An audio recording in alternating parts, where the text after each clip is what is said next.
Shalom Bapak Ibu Saudara sekalian, selamat datang di ibadah virtual Gereja Yesus Gembala. Mari kita siapkan hati untuk mengikuti ibadah pada kesempatan kali ini. Mari kita berdoa supaya jalannya ibadah biarlah Tuhan yang pimpin dari awal, pertengahan hingga akhir. Bapa, kami hadir dalam hadirat-Mu, kami ingin beribadah. Biarlah kuasa-Mu menaungi kami, berkati seluruh pelayan-Mu. Biarlah jalannya ibadah dari awal, pertengahan hingga akhir Engkau yang tuntun. Berkati juga pemberitaan firman Tuhan, Tuhan urapi semuanya. Terima kasih Tuhan, siapkan hati kami untuk beribadah. Biarlah kami boleh beribadah dengan ucapan syukur. Dan biarlah kuasa ibadah-Mu boleh turun atas kami. Dalam nama Tuhan Yesus Kristus kami sudah berdoa dan mengucap syukur. Haleluya.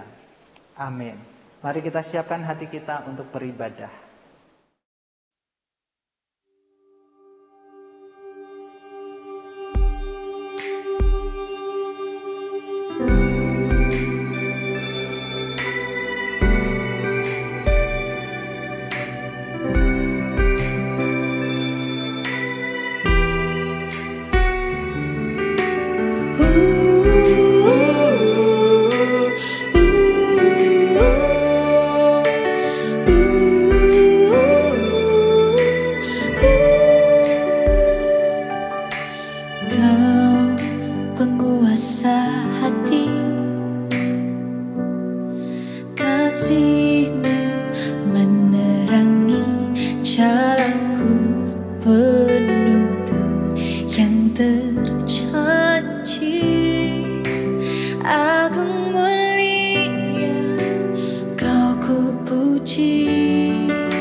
Demi kamu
Ku kan menari,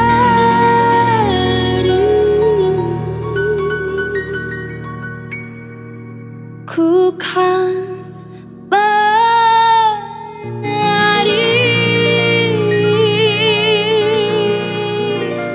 seperti daun menari.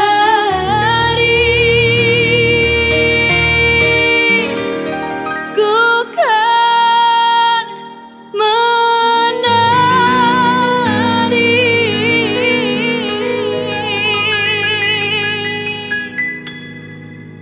ku kan menari,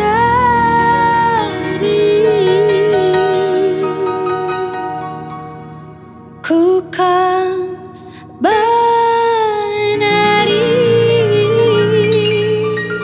seperti daun menari. Bila roh Allah ada di dalamku, ku kan menari seperti daun menari. Bila roh Allah ada di dalamku, ku kan menari seperti daun menari. Ku kan menari, ku kan menari, ku kan menari seperti daun menari. Ku kan menari, ku kan menari, ku kan menari seperti daun menari. Bila roh Allah ada di dalamku, ku kan menari seperti daun menari. Bila roh Allah ada di dalamku, ku kan menari seperti daun menari. Ku kan menari, ku kan menari, ku kan menari seperti daun menari. Ku kan menari, ku kan menari seperti daun menari. Ku kan menari, ku kan menari, ku kan menari seperti daun menari. Ku kan menari, ku kan menari, ku kan menari seperti daun menari. Ku kan menari seperti daun menari. Ku kan menari seperti daun menari.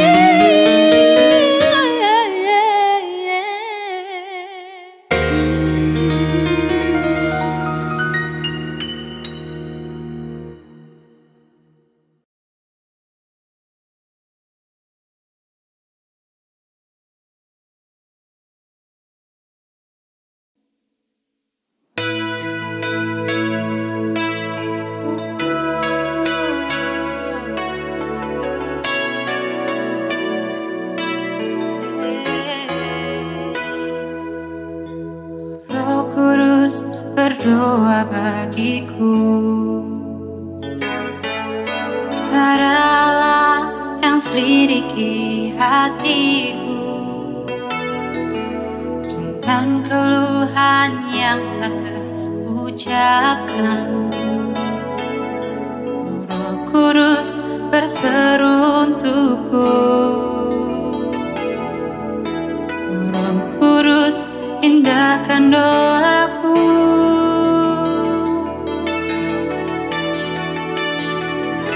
Ku tahu Allahku turut bekerja di dalam segala perkara untuk mendatangkan kebaikan di hidupku.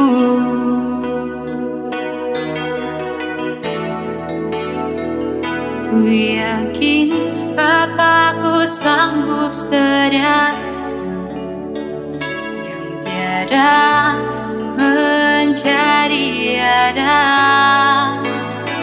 tiada yang mustahil bagi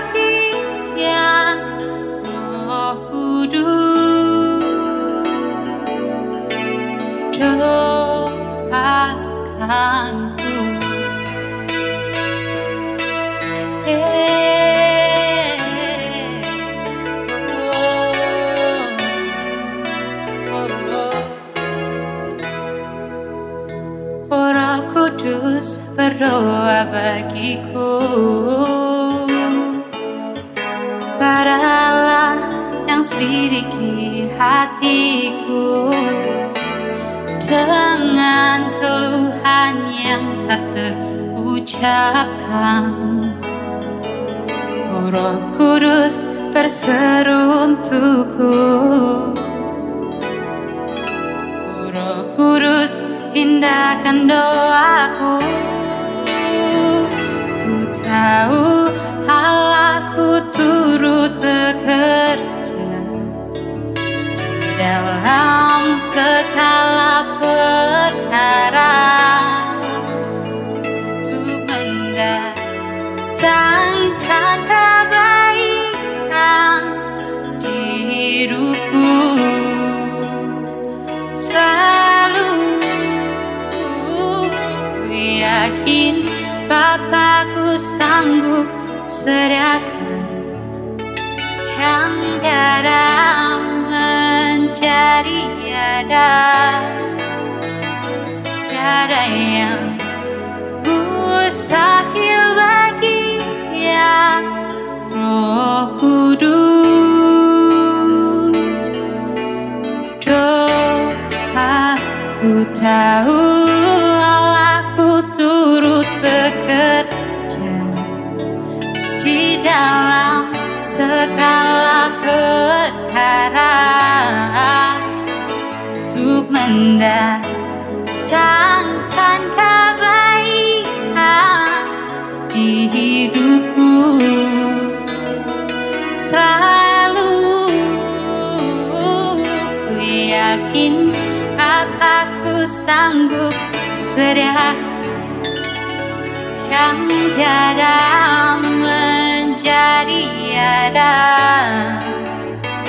tiada yang mustahil bagi yang Roh Kudus. Doakanku, tiada yang mustahil bagi yang Roh Kudus. Doakanku.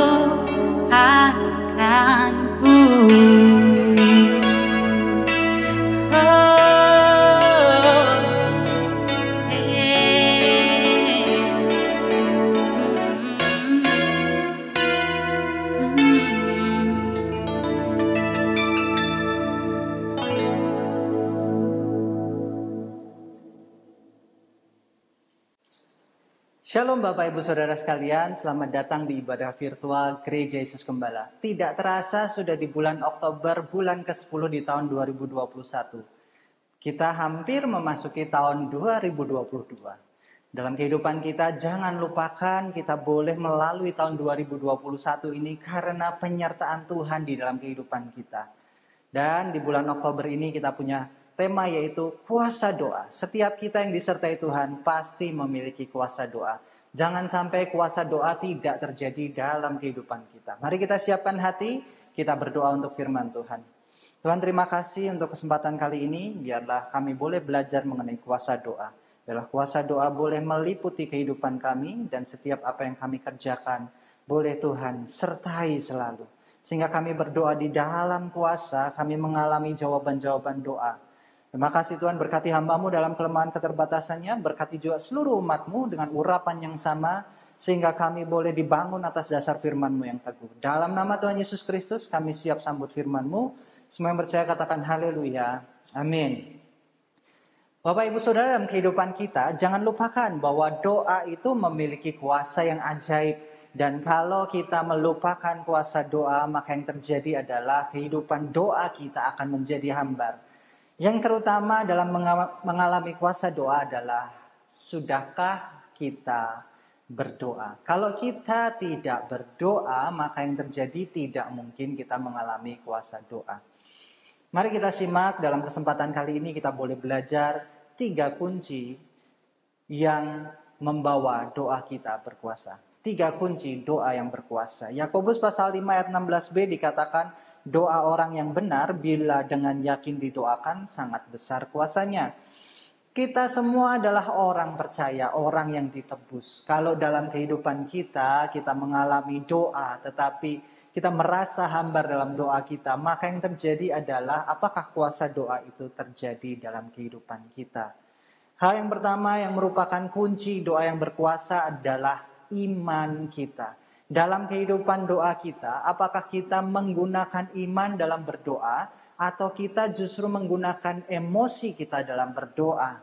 Iman bercerita bagaimana kita ini mempercayai Tuhan sepenuhnya, berserah kepada kehendak-Nya. Karena dalam Yakobus pasal 5 ayat ke-16 tadi dikatakan bahwa doa orang benar yang dengan yakin didoakan besar kuasanya. Keyakinan kita, iman kita, keberserahan kita kepada Tuhan akan membawa kita menuju kepada doa yang berkuasa. Iman bercerita bagaimanakah kita ini mau menyerahkan kehidupan kita dan dasar dari setiap apa yang tidak kita lihat. Dan itulah dasar dari doa kita. Jangan sampai iman kita ini dipengaruhi oleh hal-hal yang negatif sehingga iman kita mudah goyah. Karena dalam kehidupan iman kita ada yang namanya perjalanan iman. Tidak ada orang yang membangun iman dalam satu hari. Tetapi iman bercerita mengenai bagaimanakah kejadian dalam kehidupan kita itu akan membawa iman kita bertumbuh. Orang yang mempunyai problem, mempunyai masalah, imannya sedang dibangun, sedang diuji. Kalau kita bertekun dalam ujian kita setia dalam setiap apa yang kita hadapi, maka iman kita akan tumbuh dengan sendirinya. Bapak Ibu Saudara, jangan sampai kita tidak melatih kehidupan iman kita dan kita ini terpuruk dalam kenyamanan kita. Tetapi setiap problem masalah akan membuat iman kita makin naik tinggi. Kalau kita merasa bahwa berdoalah dan serahkanlah sehingga iman itu akan bertumbuh. Orang yang beriman akan memiliki satu keadaan yang berbeda dengan orang yang tidak beriman. Dikatakan demikian dalam Yakobus pasal 5 ayat 15. Dan doa yang lahir dari iman akan menyelamatkan orang yang sakit itu. Dan Tuhan akan membangunkan dia. Dan jika ia telah berbuat dosa, maka dosanya itu akan diampuni.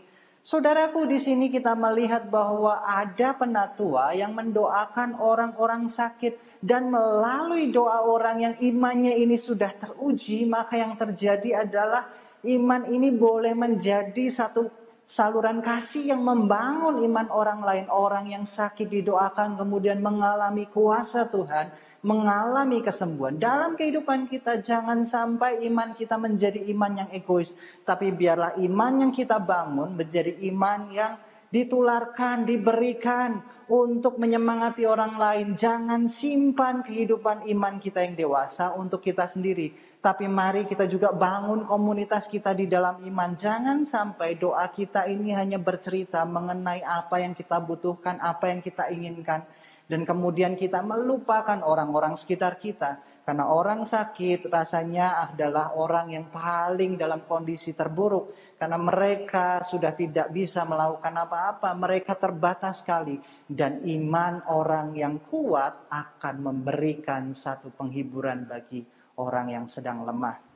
Di sini kita belajar Bapak Ibu Saudara. Bahwa iman itu merupakan sebuah peranan penting dalam kuasa doa. Yesus juga mengatakan dalam Markus pasal 11 ayat 24 dikatakan demikian. Karena itu aku berkata kepadamu, apa saja yang kamu minta dan doakan, percayalah bahwa kamu telah menerimanya, maka hal itu akan diberikan kepada kamu. Setiap kita kalau berdoa, jangan ada keraguan di dalamnya. Setiap apa yang kita utarakan kepada Tuhan, itu kita telah menerimanya. Karena Tuhan memberikan yang kita perlukan. Tuhan tahu apa yang kita butuhkan. Dan Tuhan selalu memberikan jawaban doa tepat pada waktunya. Bapak Ibu Saudara, jangan sampai kita ini berdoa dan kemudian kita ragu akan apa yang kita doakan. Elia adalah orang yang biasa saat Israel mengalami kekeringan, dia berdoa dan hujan turun. Di sini kita melihat Elia adalah orang yang biasa. Dia juga mengalami keraguan, dia juga mengalami pergumulan. Tetapi pada waktu berdoa dia berserah penuh kepada Tuhan. Apa yang dia doakan, apa yang dia lihat, dia sudah menerimanya. Dan saat dia berdoa akan hujan itu turun atas Israel, dia melihat ada tanda awan yang akan menurunkan hujan. Dan disitulah dia yakin sekali bahwa kuasa doa di dalam iman akan membawa kepada jawaban yang benar. Dalam kehidupan kita, jangan sampai kita berdoa tapi kita meragukan kuasa Tuhan. Iman bukan untuk memaksakan kehendak kita, tetapi iman akan membawa kita mengerti dan mempercayai kuasa Tuhan yang terjadi dalam kehidupan kita. Hal yang kedua, kunci dari doa yang berkuasa adalah isi doa tersebut. Karena dalam Yakobus pasal 5 ayat 13 dikatakan, kalau ada seorang di antara kamu menderita, baiklah ia berdoa. Kalau ada yang seorang bergembira, baiklah menyanyi. Isi doa jangan sampai tidak sesuai dengan kondisi yang ada. Jangan sampai kalau ada orang yang sakit, kita doakan, kita bersuka cita atas sakit orang tersebut. Dan kalau ada orang yang sedang bersuka cita, kita berisikan doa yang menangisi keadaan orang tersebut. Mari kita punya satu hal yang benar dalam kehidupan doa kita. Saat orang senang, kita juga senang. Saat orang sedang sedih, kita juga sedih. Saat orang sedang sakit, kita pun merasa berempati kepadanya. Dan kita mensupport orang-orang sekitar kita. Bapak, Ibu, Saudara, dalam kehidupan kita bagaimanakah isi doa kita? Apakah isi doa kita hanya menyatakan apa yang kita inginkan? Apakah isi doa kita hanya membawa kepada hal-hal yang akan membawa kejasmanian saja? Kalau kita berdoa, perhatikan isi doa kita. Satu kali ada orang yang ingin keluar atau berpindah dari gereja. Dan saat orang tersebut pindah dari gereja, ternyata yang muncul dari doa pemimpin gereja tersebut bukanlah doa yang memberkati, tapi justru mengatakan sebuah kutuk. Engkau kalau keluar dari gereja ini, engkau tidak akan berkembang. Engkau kalau keluar dari gereja ini, engkau tidak akan mendapatkan berkat dari Tuhan. Saudaraku, mungkin kita sering mendengarkan seperti ini. Tetapi dalam kehidupan doa yang berkuasa, isi doa itu menentukan sekali. Mungkin yang cari jodoh, kita juga bisa berdoa. Tuhan, kalau dia jodohku, Tuhan cepat satukan kami. Kalau dia bukan jodohku Tuhan, dekatkanlah kami. Kalau dia memang bukan jodohku Tuhan, pokoknya aku gak tahu caranya gimana. Tuhan yang berikan dia untuk aku. Mungkin doa-doa seperti inilah yang sering kita dengar dan sering kita yakini sebagai doa yang berkuasa. Mungkin kita sedang mengingini sebuah pekerjaan, mungkin kita sedang mengingini sebuah barang, mungkin kita sedang mengingini motor, mungkin kita tumpang tangan atas kendaraan orang yang di jalan. Mungkin itu sesuatu yang biasa kita dengar dan kita diajarkan untuk kalau doa punya iman, tumpang tangan, visualisasikan, kemudian apa yang kita doakan yakini dan pasti akan kita dapatkan. Saudaraku, kalau kita hidup dalam doa-doa seperti itu, maka kita akan gampang kecewa. Karena kehidupan doa kita itu perlu diisi dengan hal yang benar. Perkataan doa itu penting sekali. Janganlah sampai dalam kehidupan ini kita mengucapkan doa-doa yang bersifat egois, bersifat permintaan yang mungkin hanya untuk keinginan kita sendiri.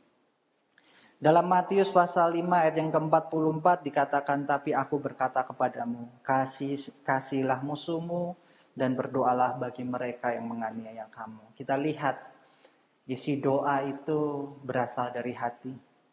Kalau kita masih mendoakan orang dengan hal yang tidak baik, maka hati kita pun sedang tidak baik. Kita lihat bagaimana Yesus mengajarkan kepada para muridnya untuk mendoakan orang yang memusuhi kita, orang yang menyakiti kita. Justru Yesus katakan, berdoalah untuk musuhmu, kasihilah musuhmu. Berdoalah untuk orang yang menyakiti kamu. Mungkin doanya kita bilang begini, Tuhan, aku tahu dia menyakitiku. Aku tahu engkau sayang kepadanya Tuhan, cepat panggil. Bukan seperti itu Bapak Ibu Saudara, tapi kita berdoa, kiranya kasih anugerah Tuhan mengurapi dia. Kiranya kasih anugerah Tuhan membebat dia dan membuat dia datang kepadamu. Kalau kita mempunyai doa yang penuh kasih, doa di dalam Tuhan, rasanya kehidupan doa kita akan mengalami banyak kuasa.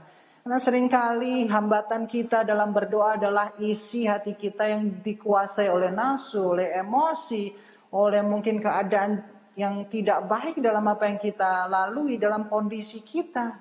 Dan kita kemudian sembarangan berdoa.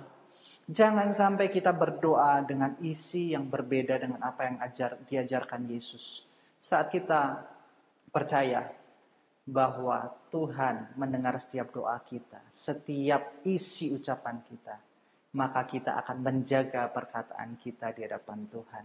Hal yang ketiga yang terakhir, Bapak Ibu Saudara, kunci kuasa doa adalah dalam tindakan kita. Karena dalam tindakan kita ini jangan sekaligus kita berdoa dan kita berdosa dalam satu waktu yang lama. Kehidupan kita haruslah menjadi kehidupan orang benar. Sama seperti tadi Yakobus pasal 5 ayat 16b dikatakan doa orang yang benar.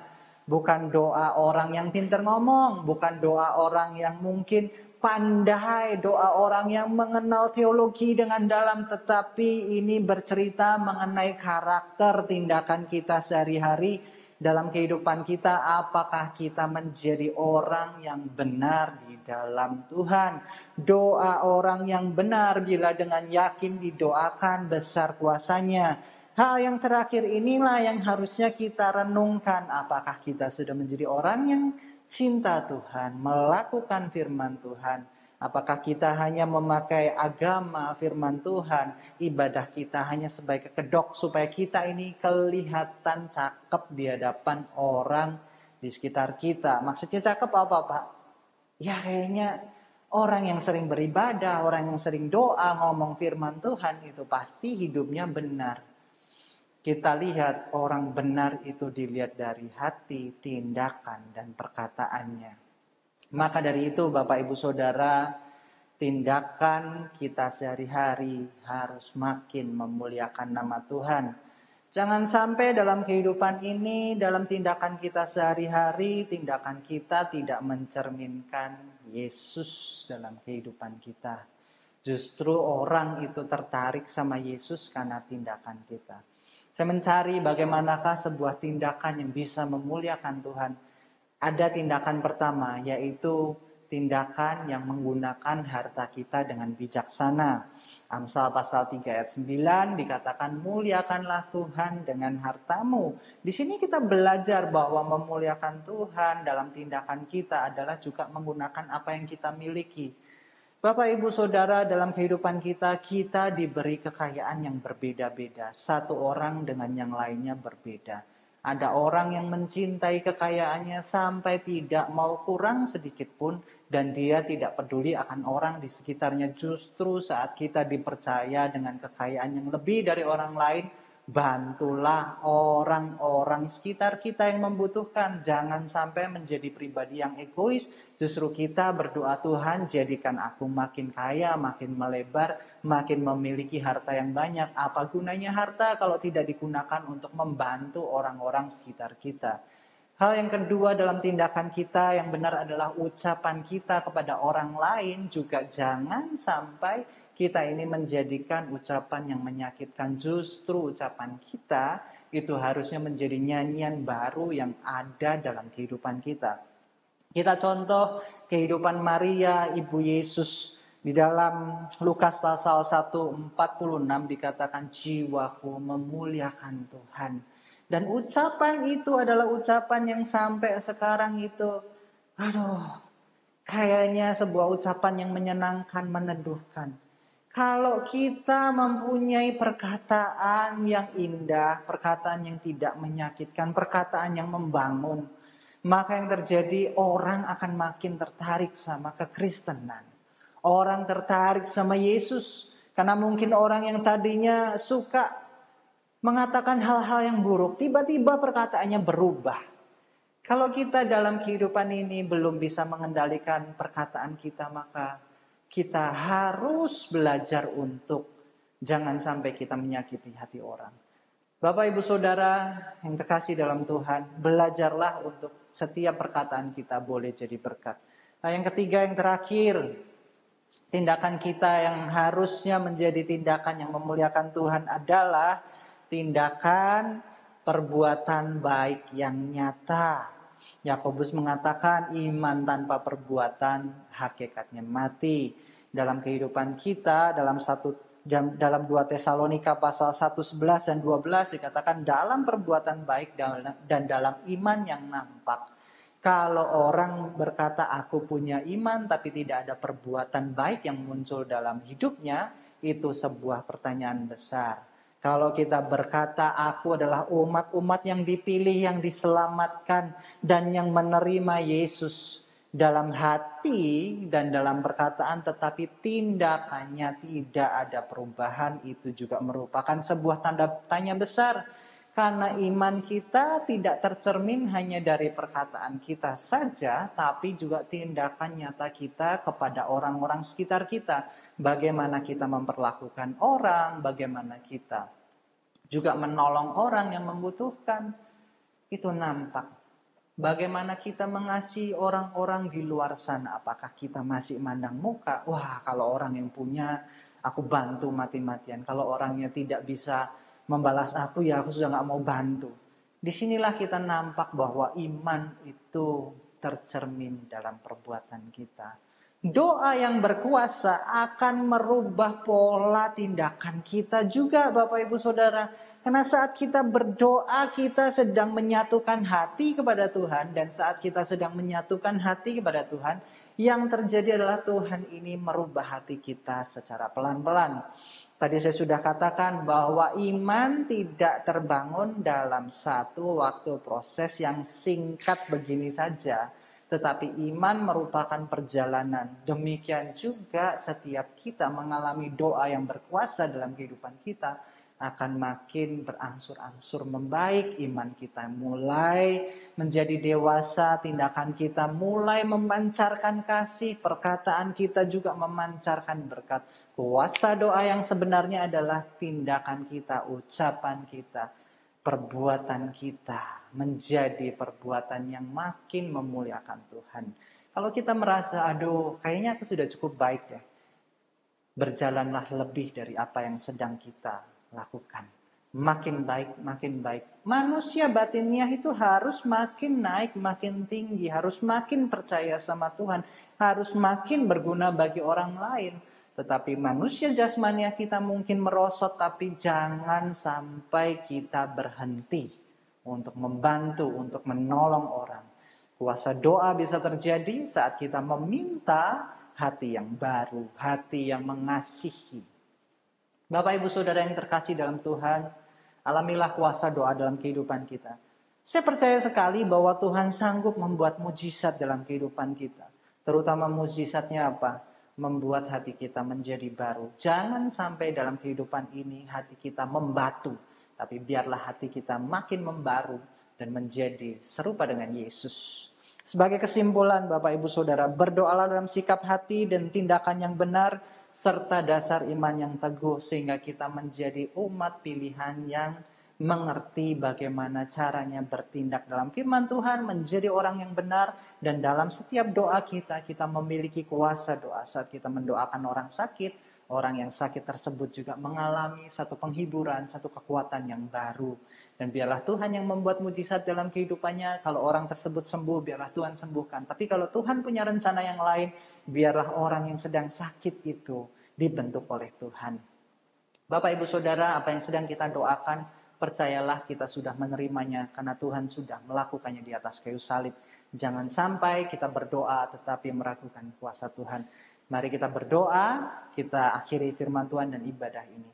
Bapak, terima kasih untuk kesempatan kali ini. Kami percaya bahwa setiap apa yang kami doakan, kami lakukan, kami dengarkan pada kesempatan kali ini tidak akan berlalu sia-sia. Tetapi doa-doa kami adalah doa-doa yang didengar oleh-Mu dan mempunyai kuasa di hadapan-Mu. Terima kasih Tuhan, hamba-Mu selesai berbicara.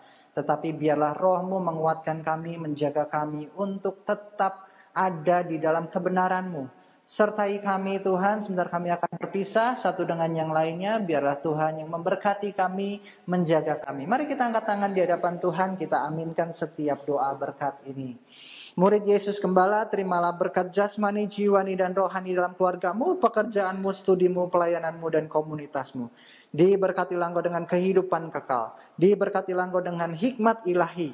Diberkatilah engkau dengan kekuatan dan pengharapan kekal. Diberkatilah engkau dengan kekayaan dan kemuliaan Tuhan. Diberkatilah engkau selalu dalam damai sejahtera dan sukacita. Diberkatilah engkau dalam terang kasih dan iman sejati. Dialah Tuhan yang tidak berubah, sekarang dan selamanya, yang menghadapkan wajahnya padamu, menyertai engkau selamanya untuk memberitakan kabar baik sampai ke ujung dunia. Saudara-saudara yang Tuhan Yesus kasih, terimalah berkat anugerah pemeliharaan kekal dari Allah Bapa, berkat rahmat pemulihan dari Tuhan Yesus Kristus, berkat pertolongan dan penghiburan dari Allah Roh Kudus di dalam kehidupanmu dari sekarang sampai Maranatha Tuhan Yesus datang kedua kali di dalam kemuliaan. Semua yang percaya katakan haleluya. Amin. Bapak Ibu Saudara, ibadah sudah selesai. Biarlah dalam kehidupan kita percaya bahwa Tuhan selalu menolong kita, Tuhan selalu menjaga kita. Dia ada di dalam kita. Dia tidak pernah meninggalkan kita. Oleh karena itu hiduplah di dalam kebenaran. Jaga hati kita, jaga setiap yang kita lakukan. Biarlah Tuhan yang membawa kita selalu indah di dalam hidup kita.